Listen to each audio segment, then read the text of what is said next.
Avant, le CV était plus discrétionnaire, c'est-à-dire qu'on postulait par exemple à un poste ou à une école, c'était remis de la main à la main ou envoyé par courrier. Maintenant, on a quand même quelque chose entre le réseau social amical et le réseau social professionnel, c'est-à-dire qu'on est étalé sur la toile.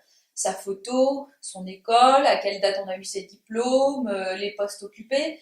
Il y a les bons et les mauvais profils, et pour le coup, la normalité, c'est qu'il faut absolument être sur l'ensemble des réseaux sociaux et pouvoir être noté et approuvé par les autres. Donc, est-ce que ceci, ça concourt pas aussi vivons heureux, vivons cachés, mais pour le coup, on n'a plus vraiment le choix, quoi. Bien sûr, il y a une influence des réseaux sociaux. Je vois particulièrement, peut-être aussi dans la sphère privée, ce que j'appelle une sorte de peopleisation. C'est-à-dire qu'il faut se montrer comme heureux, faire des choses, mais les montrer sur la toile.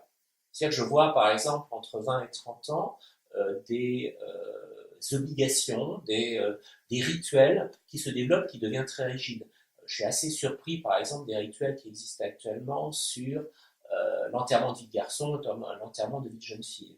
Il y a des jeunes de classe moyenne, par exemple dans les grandes villes comme Paris, qui sont prêts de dépenser beaucoup d'argent pour ça, parce qu'il y a des voyages qui vont, j'ai vu quelqu'un partir en voyage jusqu'en Afrique du Sud pour ça.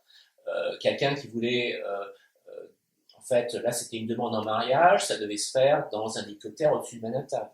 C'est pas des gens qui ont obligatoirement les moyens de faire ça.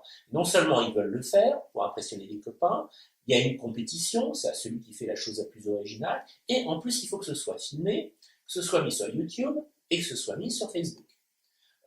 Par exemple, j'ai entendu l'autre jour aussi une demande en mariage par des Français à Central Park avec une chorale de nécro-spirituels.